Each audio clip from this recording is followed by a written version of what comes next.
Assalamualaikum warahmatullahi wabarakatuh. Perkenalkan, nama saya Harum Nesela dengan NIM 221010111155. Di sini saya akan menjawab soal UAS dari Bu Rusmita dengan mata kuliah Teori Pengambilan Keputusan.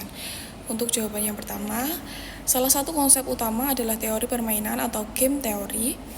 Konsep ini menganalisis bagaimana dua pihak dengan tujuan berbeda membuat keputusan dengan mempertimbangkan strategi dan reaksi lawan, agar hasil yang didapatkan optimal sesuai kepentingan masing-masing. Untuk jawaban yang kedua, yaitu perbedaan situasi tunggal dan situasi jamak.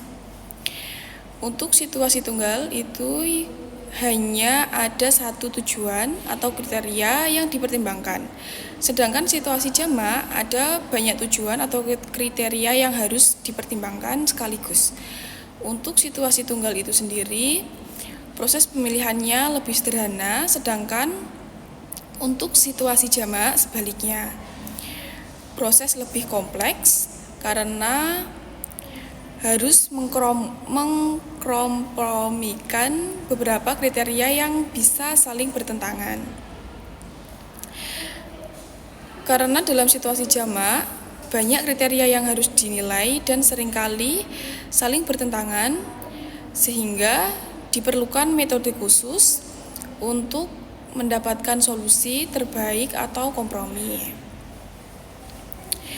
Contohnya, saat memilih restoran, kita mempertimbangkan beberapa kriteria seperti harga makanan, rasa makanan, jarak lokasi. Misalnya jika ingin makanan enak tapi dengan harga terjangkau, kita mungkin memilih restoran yang rasa makanannya cukup enak dan harganya masuk akal, meskipun lokasinya agak jauh. Untuk jawaban yang ketiga, kelebihan group decision making. Kelebihan group decision making adalah informasi dan ide lebih banyak dari berbagai anggota. Solusi lebih kreatif dan beragam. Keputusan lebih diterima dan didukung anggota. Meningkatkan motivasi dan rasa tanggung jawab.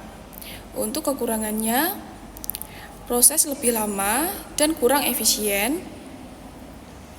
Risiko kompromi yang kurang tepat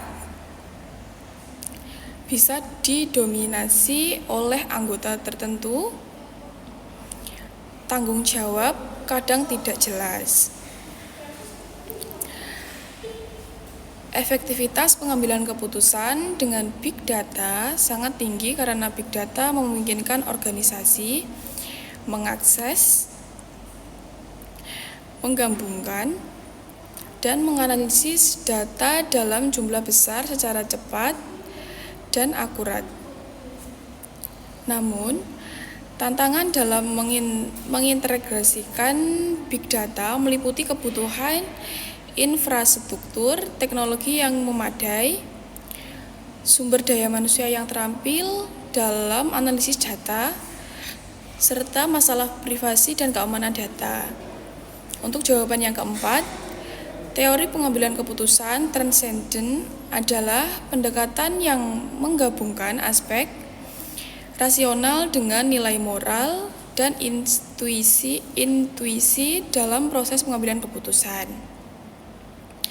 Manfaatnya untuk membuat keputusan yang lebih bermakna dan etis, menghindari fokus hanya pada keuntungan materi, dan untuk karakteristiknya yaitu melibatkan nilai moral dan etika, bukan hanya logika, mengakui keterbatasan pengetahuan manusia.